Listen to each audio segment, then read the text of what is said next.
Welcome to the video walkthrough of the Google Test Lab / tutorial. So I do still suggest that you read through the full tutorial on your own. The document has been provided, and you can follow through in the video here doing some of the hands-on work, and you can read through the document and do the hands-on work as well. This is to give you your first exposure to working with Google Test and see some examples. Because the idea is that previously we've talked about test plans and test cases, that you'll be writing that as a document, but it would get really annoying to have to manually run all those tests. So it'd be really good to have a way that we can do automatic tests, and that's one thing that Google Test does for us, and it provides us a way that we can write automatic tests that are then run against our C++ code. And a key thing that you're going to see in this is similar to the assert statements and things that you would have seen in 1631. Now, Google Test is just one of these kind of frameworks then that we're going to be using in this course and is being introduced in this lab here. And so if you have your own kind of Linux set up at home, you're going to have to make sure that you get Google Test installed. Otherwise, everything should be up and running on INS to do our work. You can also take a look at the primer document. So this is kept on the GitHub page, which gives you a general breakdown and introduction to Google Test. And I'm sure you can find a ton of other tutorials out there if you want to go more advanced. What we're going to be doing today is doing some basic work so far. So you're going to want to copy lab 03A from the actual course directory. So remembering that the course directory is in /users/library/comp 1633 in the labs. So you want to copy that entire directory here.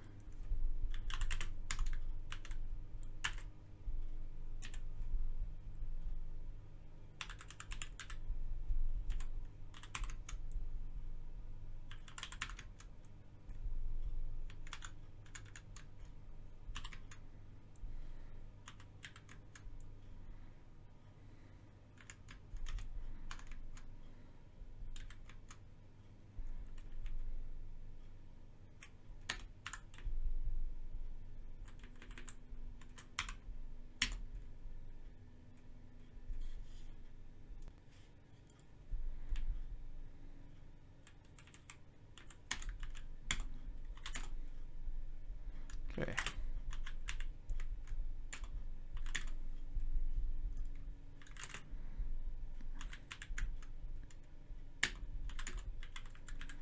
So just like last time, I've got one window where I will open up the editors and one window where I will do my compilation. So the first thing you want to do is move into the test1 directory in the lab that we just copied over.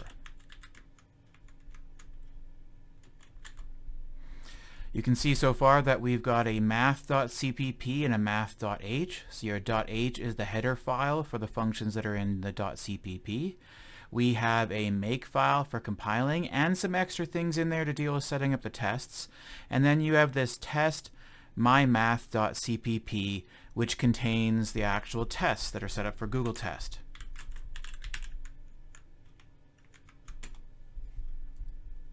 So if we first open up my math.cpp files, so I'm just going to get it to open up both the CPP and the .h. We can see that we've got our basic header files with your defines to stop the multiple inclusions, and you have got your definition of the method, and we've got our round function here. So your basic setup between the actual two.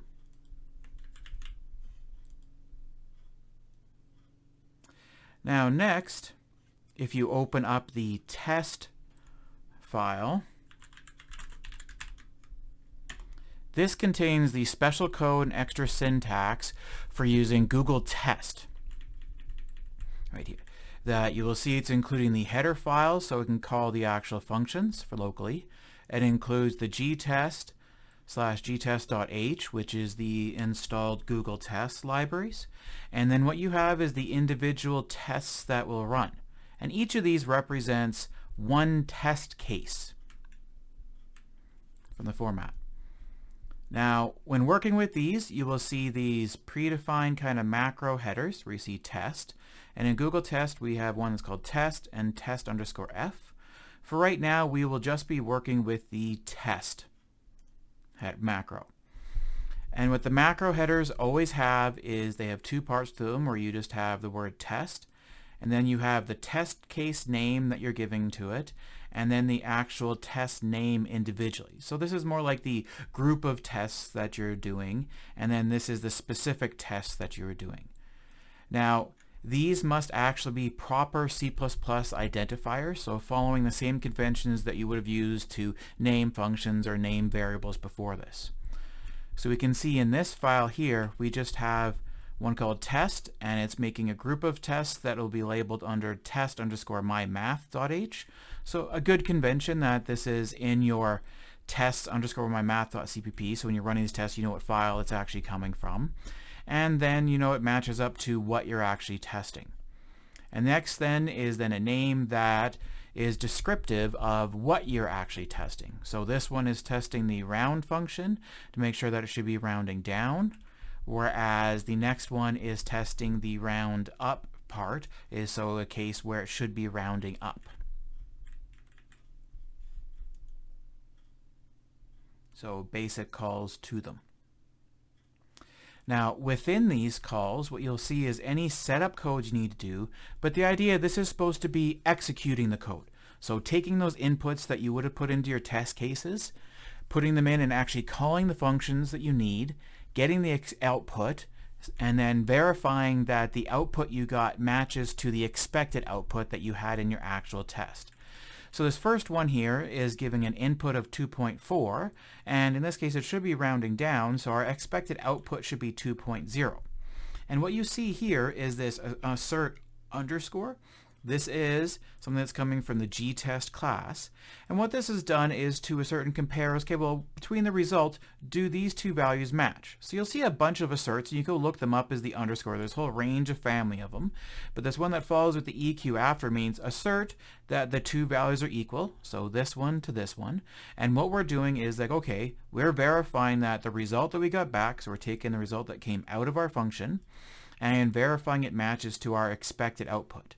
And what happens is that for the Google tests, if these values match, it's going to say that this test passed, this overall one. If this values do not match, it'll say that this specific test actually failed. So it's a way then that we can go and run this later on and get automatic results for our tests. If you want to look up more of the asserts, you can go to the link that's provided in the actual tutorial itself. Now, the next thing is to see how to actually compile all of this and how to actually go about running the tests. So we want to open up the make file.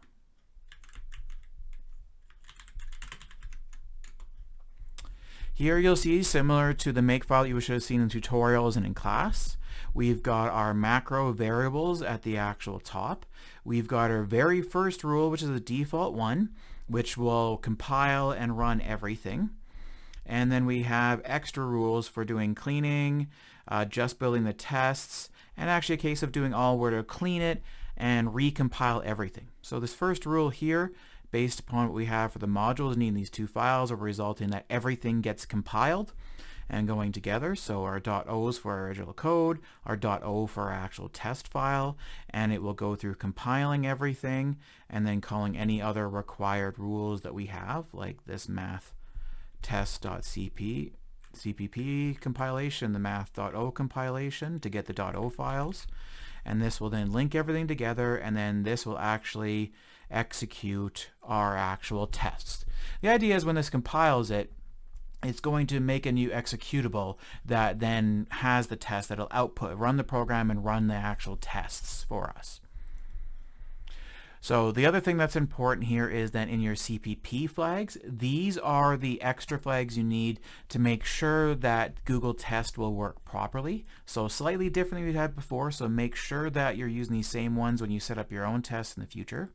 And you also need these Google GT flags, being that this is the Google Test flags that you need right here, which is then linking in.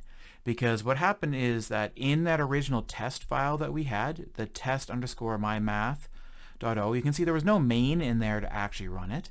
So this are the flags that are required here. We're saying test main test is actually make a main to run all the tests that we have in that actual file separately. So the first thing that you should do now, so we've got everything right, is we can just hit make, and it'll go through doing that first rule, which will end up compiling everything and then running the actual tests. Now, then you should get a similar output. So you can see here, we have a similar output that is right here. And this is the output that you're going to see as the results, where green and red in the colors here, the names that are going to go. You can see that group naming that we had on the rules, and you can actually see that test round down, that name that we had for our tests before. So if we open up the test file again, you can look here and see how we named these test_mymath. You can see those again here is that grouping of tests to say that all these tests are under one group. So if you want to have different groups to easily identify your tests, and you can see the name we gave it here, the test round down, you can see here it again. And what this means is that you're looking at here is the actual run of that test. So it's running the test, and then here's the end result, and we can see that both of these are green, so we're good. It means that test passed. So our assert coming back, it did have the value that the 2.0, it did properly, this function here, round it down. And then you can see the other test that's in this file is the one that's then below that. Then overall you have your global results for 2 tests from the 1 test case we ran, and you have 2 tests that actually passed. Boom. So we got great. So now what we can do is just demo quickly seeing about making one of the tests fail. So what we're going to do is just arbitrarily change this value here, which is not what you should expect, but I just want a demo showing what would happen if you got a failure on your original test. So if the original code wasn't working properly. So I will do clear. I have made a change just right here for the assert to change that to 3.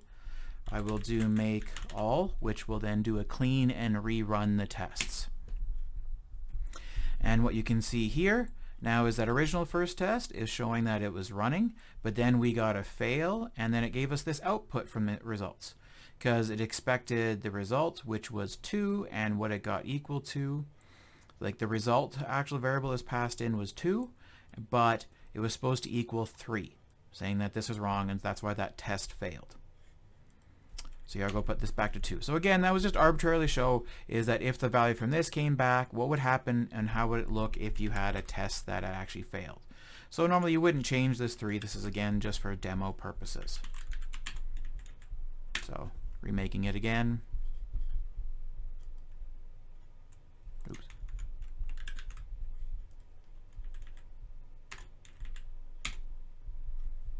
There you go. So not too bad. Now for a little bit more advanced, we need to move out of the test1 directory and into the test2 directory.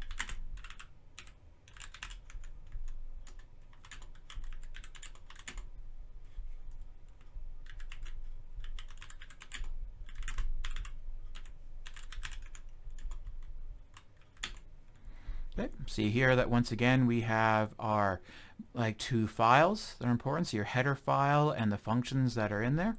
And then we have a file for testing these files here, and then a make file to compile everything to build and put together our actual test program itself.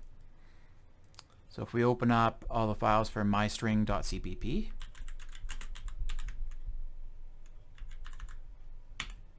see this time we have a rotate first function. So this is actually the same function that was in the first tutorial on actual building your test case plan, so the actual implementation of it. So this one's supposed to rotate the first characters and shift everything down. So the first character goes to be the actual last character in here.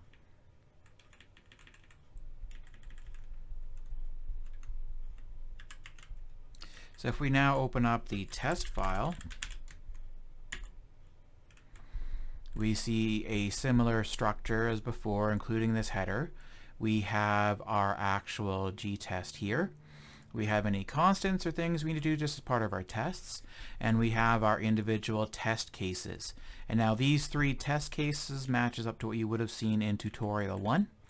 and you have again just saying what your test grouping is and then the actual name that you're going to give it, and then any work for setup, calling, and then verifying. Now, one thing about Google Test is that it doesn't have functions to compare every piece of data. It does some basic data from right here and doesn't have all the actual operations from right here. You just have like assert equals, so we don't have something that'll easily compare the strings. And so if you're doing this test, well, instead then you've got to call functions to do that comparison and then compare the resulting value. And you know from before in 1631 or previous courses, you would have a way to compare your actual strings. So here we have the actual string compare right here, which is taking the original string that we had here, and then this is comparing it to what we expected. So this would be our resulting value. This was the actual expected right here, and we know that the string compare right here should be returning 0 if these two things match. So as long as our actual result matches our expected result, then we get a 0 back and our test will actually pass from right here. So sometimes you may have to do a little bit of extra work to get to those actual asserts. So now here we can do a make again and run all of our tests, and we can see all three of those passing and going through and doing those comparisons.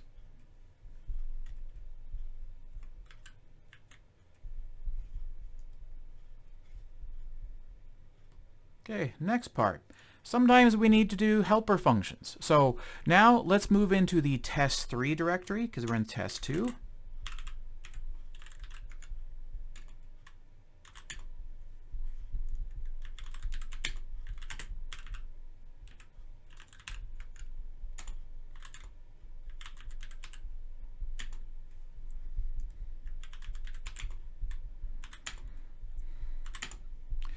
Once again, we have our two files, so our code that just has our functions, our header file, so it can be included in other files for multiple compilation, and our tester file for this set of code, and then our make file to compile everything.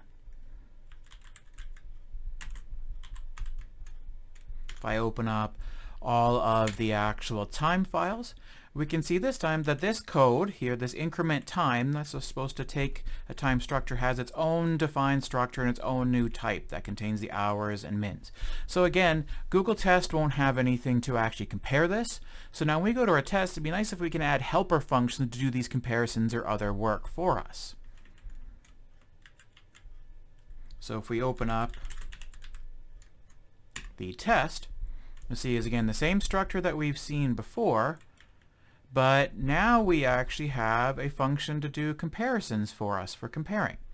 So we have our one test just for right now. There could be more, saying our grouping, which is a nice thing as long as it matches this file is a good structure, and then the name of our actual tests. And we have calling the function and our actual assert. And again, to do these comparisons, we have made now our special comparison function. So just comparing for equality. So you can add extra functions into your test files that are then used to do setup work or other work or whatever else you need to do. And in this case, it's for dealing with a more complex comparison. So this will take two time objects and compare them to see if they're the same and return true if they're the same, false if they're not. So gets it here, compares if both values of the hours and minutes match between the two of them, and then returns true or false. So that's why down here for our test, we can see that we're doing an assert, this time with true, so it's not just asserting that the values are equals, it just results that whatever's in here, does this result to true? So it'll validate that the return from the equals time method, this comparison, is it true or false? And so this test will only pass if the result came back that these are matching exactly the same, so equals time. Here. Now let's go and run this, but you're going to see there is actually an error which you need to fix. So we went through compiling this and we say, oh, good, we got red here, so not good, but we have an error. So it goes to run it, it's testing here. It says that for the case of test underscore my time, test increment my minutes was run, but then actually failed. And it said the value what it got from this function was actually false when it expected true. So we have to come back here and realize, oh, hey, something's going on here. Like we know that here, like here is the expected values here, like so. Here's like the actual values of like minutes was 12, hours was 12, and then the expected was 12 and actual 13. And this increment then was supposed to increase it. So we pass and then the 12, 12, and so then it actually should be changed to the 12 and 13 right now. So something is actually going wrong, and we need to figure this out right here. Now what we could do first is there's handy print statements just to kind of validate to see what's going on. So we can just include these back if we want for right now to help us now kind of step through and maybe debug and see what's happening. I will do a make all now, so it deletes the old files and recompiles everything fresh. And when we go to run this,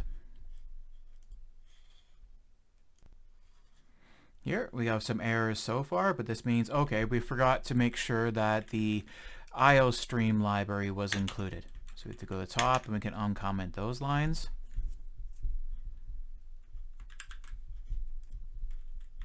And recompile everything. Okay. We can see now here is our output. And we got here is that the before increment was 12, 12, after increment was 12, 12. So like, oh, it's not changing the value. Okay, well that's not good. So I'm just gonna comment those out again so we don't have that interrupting our output. We know so far something has to be going wrong then inside the increment time, because that's supposed to be coming back and changing that time.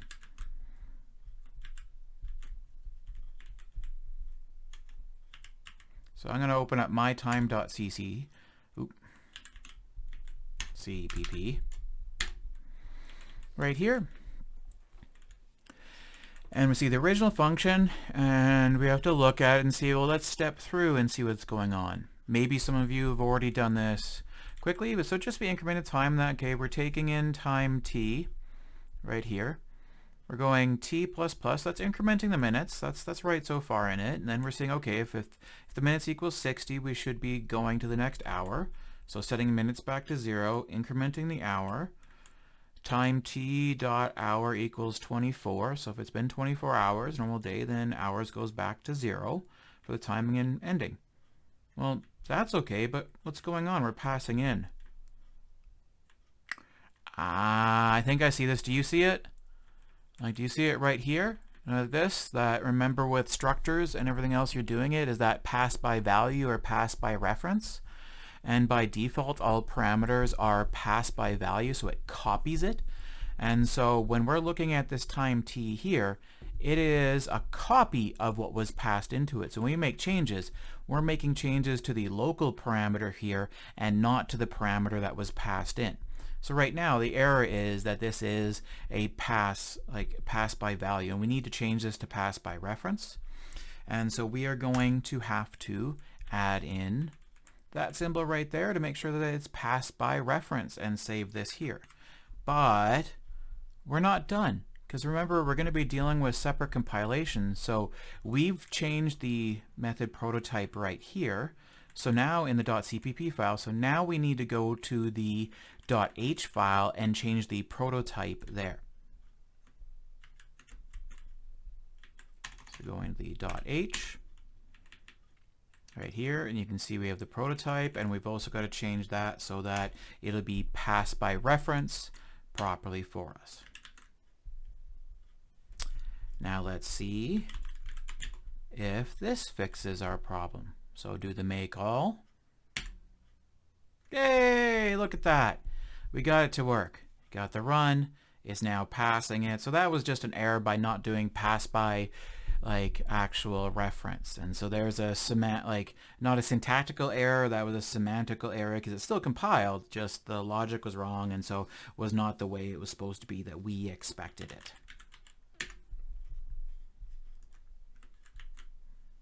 So we're almost done this tutorial. Next, we'll just have to do a little bit of difference of just taking a look at if you're dealing with screen output and you wanted to automatically test that.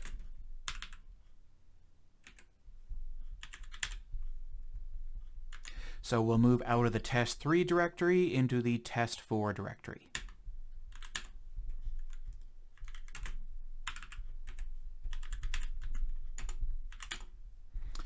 So we have our make file, and once again our .cpp.h and the test file for this code, and our make file to put everything together.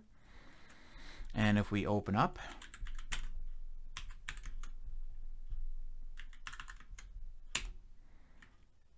we can see a function here that will print stuff out to the screen.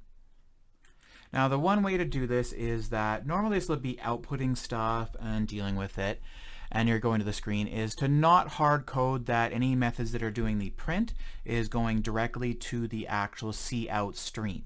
Instead is just have whatever methods you're doing print in your original code have to have what stream it's supposed to be outputted to right here as a parameter that's passed in.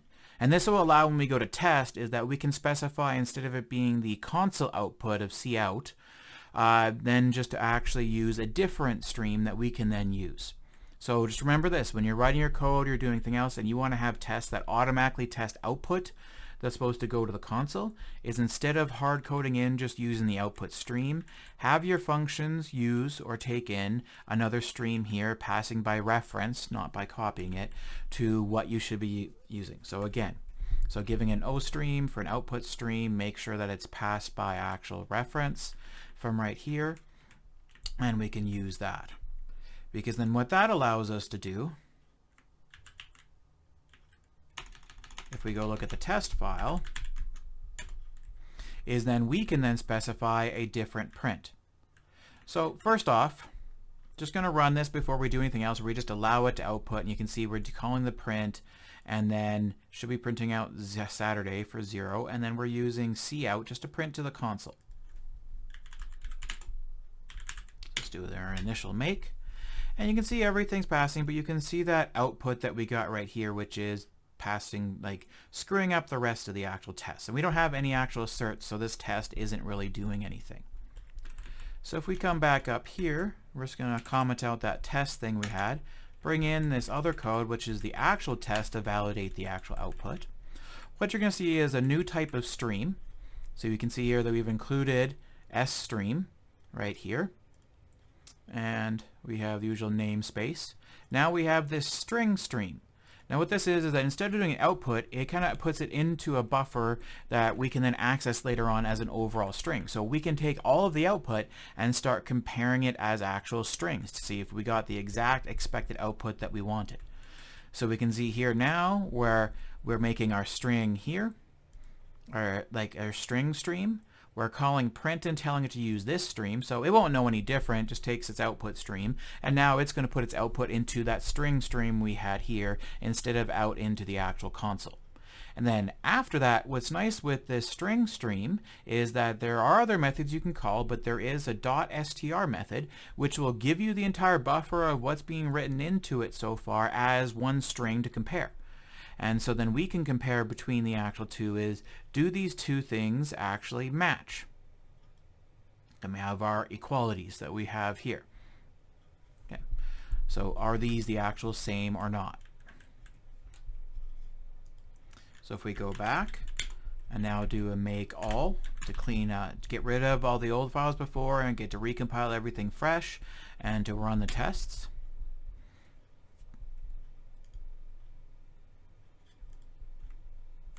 Would help if I actually saved it. Okay, there you go. You can actually see we don't have that output of Saturday anymore, and now it's actually literally validating it. And we can see right now, if we do like a quick test here, just to say, oh, it's like what happened, to see what it would look like if it failed. You can see here, it's actually validating the actual output that was supposed to match exactly in what we expected and everything else. Okay, so in conclusion, like, this is useful things like for doing these automatic tests, and it says you practice this, play it around, maybe make some of your own new tests to see what it looks like to write a little bit of these and do a little bit of read up, and you'll be using this for part of your assignment 1. So it's very good that you do practice this, and you will have something that you have to actually hand in for this lab. So following the provided actual hand-in steps from right here, you're going to have to be demoing some of the run work that you did here. So make sure you're following that, handing everything in properly. But otherwise, that calls it an end for today's tutorial, and I hope that you're all doing great. If not, reach out to me and talk to me if you need some help in anything else, and maybe I can guide you towards the help you need in this course or help you need in other things in life, and maybe to counseling on campus if you need help in different ways. But if nothing else, remember to take care of yourself, because I truly believe if you take care of yourself, you're doing good for yourself, and you can also be doing good for other people and maybe be able to help them in the future. Okay, have a great day.